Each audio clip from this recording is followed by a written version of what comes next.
Okay, folks, so we're going in. Puerto Rican corned beef. I'm going to mix that up with my rice, get it all mixed in there, and let's have a taste.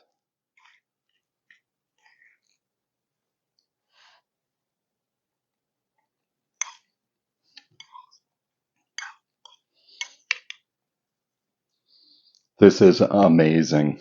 Amazing. Just look. Okay, so as they say, you've seen how it tastes. Unfortunately, you weren't able to taste it, but trust me, it was good. Now we're going to show you how to make it. So these are all the ingredients that we have here. Should have like one medium potato or a large potato. I've only got these little ones, so I'm going to do two. I'm going to peel them and cube them. I'm going to have this can of corned beef. It's $3.97, so less than $4 at Walmart. This is a cheap meal, and it's going to be delicious. I'm going to assume that everybody knows how to make rice. We're going to use some adobo, a packet of Sazon, some black pepper. There's a lot of salt in the corned beef, so I may or may not use some salt, but I'll taste it and find out. I'm going to use a cup of tomato sauce, some oregano, and then we're going to use some olive oil. And the secret ingredient, folks, is my Sofrito Cubes. So I'll put a link in the description below. I'm just going to melt two of those cubes, and I'll be right back and show you what they look like. So here are the two Sofrito ice cubes. So again, I'll put a link in the description below. What's in these? This is the key ingredient to all Puerto Rican dishes, or I should say most, is going to be Sofrito, and that's the base. And this is magic. These are flavor bombs, I call them. You make them ahead of time in a batch. You can use your blender or your food processor, Vitamix. And basically, all it is onion, lots of garlic, cilantro, culantro, and peppers. And you blend that up, and that acts as a base. It adds flavor, powerful flavor to every meal. So I'm going to melt that. I'm going to peel the potatoes, dice them up. Then we'll get back and start cooking. Okay, folks, so here we have everything prepped and ready to go. I've got all of my, I've got my Sazon packet open. You should smell my kitchen right now. Like when I say these are flavor bombs, these Sofrito cubes, they are. So this is the equivalent of about 2 or 3 tablespoons of Sofrito. So the first thing we're going to want to do is fry that up for about 5 minutes in the frying pan with a little bit of olive oil. And then I'm going to add also the spices along with it.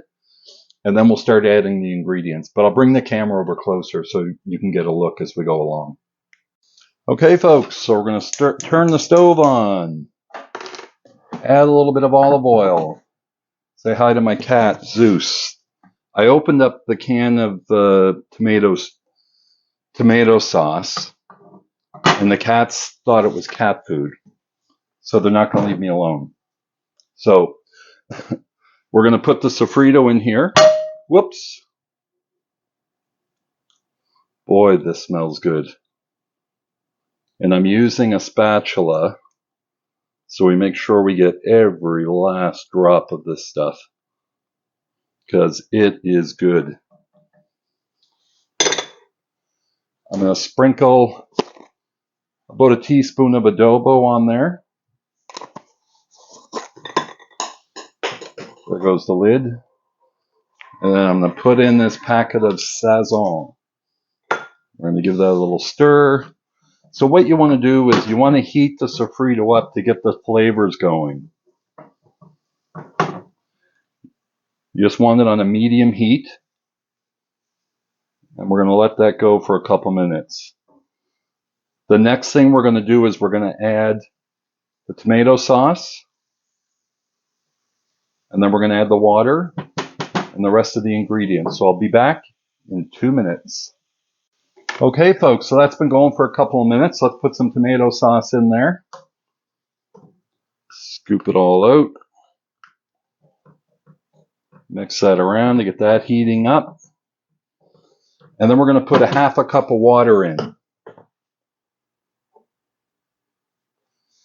You guys are going to have to wait, okay? You're not getting a can of cat food. I gave you one last night. They're going to stand there and stare at me this entire time and drive me crazy. You ever get the feeling you're being stared at, folks? I'm being stared down by two cats, one right by the stove. Oh my goodness, this smells good. Okay, so that's heating up. Let's throw the potatoes in there. We're going to put some pepper in there too, just a pinch. So I'd say about a quarter teaspoon, maybe a little bit more. Stir that in. And then let's get that corned beef in there.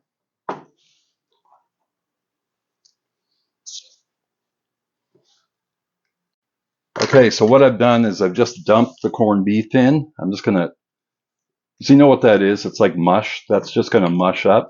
I'm just going to break that apart there with a spoon and let that get incorporated in. This, folks, as you saw in the opening, is delicious. The flavors, the sofrito, I'd really encourage you to make it. We can't get all the ingredients here in Canada. Culantro is similar to cilantro, but it's not quite as strong. So when you use cilantro, you don't use as much of it. But the flavor is basically the same. Culantro, cilantro. It's just cilantro is stronger.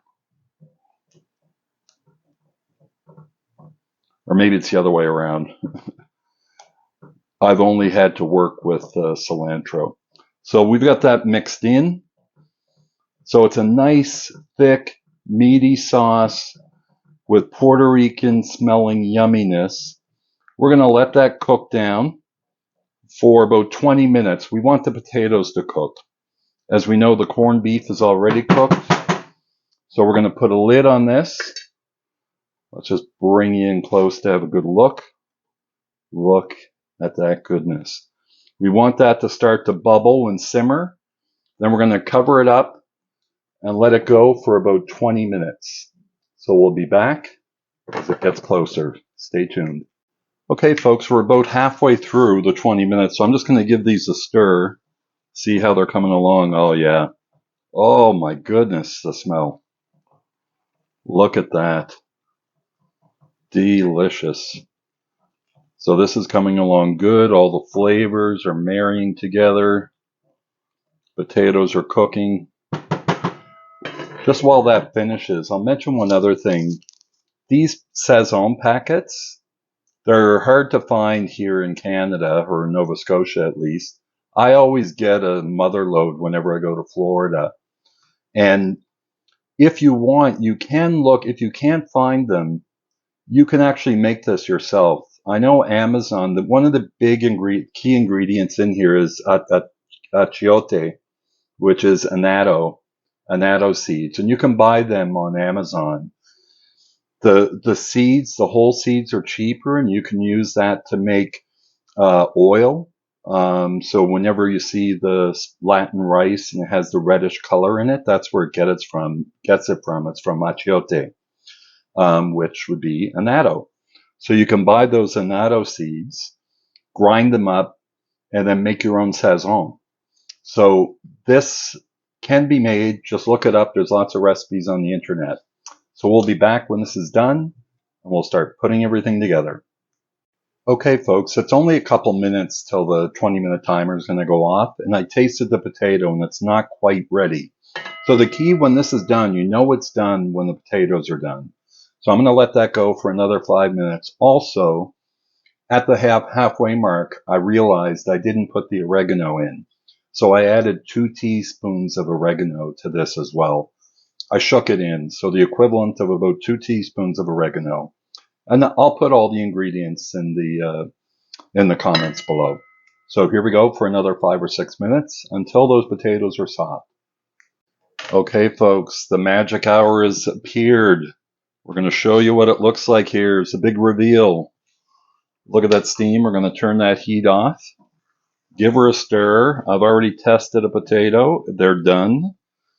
But look at that. Oh, the smell. You can smell the Puerto Rican seasonings. Let me just take a little taste.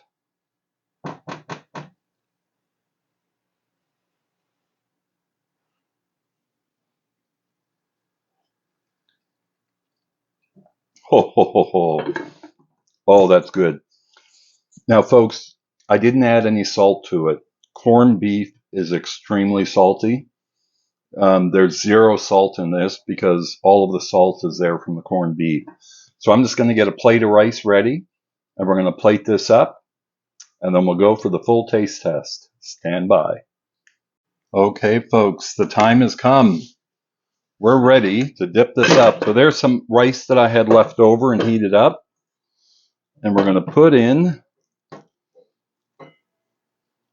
some spoonful of this goodness. Look at that. That's what we're dealing with, folks. We're going to mix that all together, and then we're going to go in and do a taste test. But let's get a close-up. Look at that. Delicious corned beef, Puerto Rican style, on a bed of rice. Like I said, everybody knows how to make rice. 20 minutes on the stove. Let's go taste. Okay, folks, so we're going in. Puerto Rican corned beef. I'm going to mix that up with my rice. Get it all mixed in there.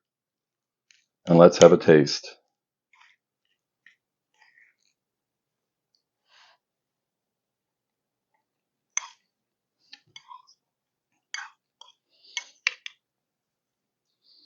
This is amazing. Amazing. Just look. Delicious. This is like corned beef you've never tasted before. So again, the ingredients, the flavors that the Puerto Rican seasonings bring to it, the sofrito, it's so easy to make. You can freeze it, put it in a freezer bag. Anytime you need to add that extra flavor, no cat. You can bring one of those ice cubes out, add it to your rice, but it jazzes everything up. But this is delicious. I really encourage you to make it. It's, again, the corned beef was only $3.97. And this is like a delicacy that you could find in a restaurant. Say hi to Zeus. You can't have any. Even my cat likes it. So that's it, folks. Delicious, cheap, easy meal. If you'd like to see more like this, let me know in the comments if you want to see more Puerto Rican dishes. Man, that's good. I want to get to that. One that I'm thinking about making is a Puerto Rican lasagna, which is a Puerto Rican style ground beef. But instead of using lasagna noodles, we use sweet plantains. So a plantain that's yellow and almost black, those are going to be the sweetest ones. And what you do is you slice them really thin, fry them up. That's going to act as your pasta. And you put it in layers between the plantains, the Puerto Rican beef, some mozzarella, the plantains again. So there's tons of Puerto Rican flavors that I can bring. Like I said, it reminds me of my childhood growing up in Puerto Rico. But this is delicious. Thanks for watching. If you'd like to see more, please like and subscribe. And we'll be back. Thank you.